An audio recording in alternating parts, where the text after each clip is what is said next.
في مين يا جماعه هنا يعرف كم واحده صح؟ ايه يعني ايه؟ حطها في خانه العشيقه. من وجهة نظر الذكوري متحضر، ايوه. عايز اعرف رأي حضرتك في الآتي. أيوة. دي واحدة بتعمل حاجات لواحد، فعايز اعرف رأي الواحد ده فيها ممكن يكون ايه. مم. اول حاجة، واحد قالت له ان انا بحبك بس من قبل ما هو يقول لها ولا يعترف لها بأي حاجة. لا، قرار خطأ طبعا، كده داخله يعني تدلق عليه زي ما بنقول بالبلدي. كده مش انت اللي تيجي تقولي لي ده فابدا افكر فيه. يعني ده بيقولوا مثلا لا يعني الحب مش عيب، يعني انت مش عارفه لما تحب حد لازم تروح تعترف له وتقول له بتاع الدنيا مش بتنقلب، خبط الحرب لازق. داخله حتى. انا بص اقول لك على حاجه، وبالنسبه للرجاله عموما في ستات كتير بتبقى قدامه في حياته، ما بين شغل، ما بين جيره، ما بين قرابه، كل واحده بتتحط في الخانه بتاعتها.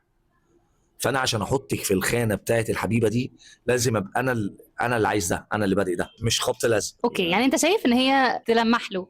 ممكن تلمح، تبدا بتلميح، توارب له الباب الاول، لقيته زق الباب وعايز يخش تبدا تفتح معاه سنه سنه.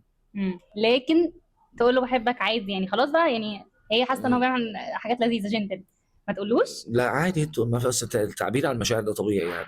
تروح تقول له؟ لو قالت له بس تكون هي واثقه من رد فعله هو ان هو حطها في الخان ان هي حبيبته، او بدا يعجب بيها، او بدا ياخد عنها انطباع ان دي ممكن في المستقبل تبقى مراتي، مش في هتخليه المستقبل يحس تبقى ان حبيبتي. هو يتراجع خطوتين ثلاثه كده لما تقول له الكلام ده، عشان هو خلاص يعني المفروض انا ممكن يحطها في خانه تانية خالص، هيحطها في خانه العشيقه.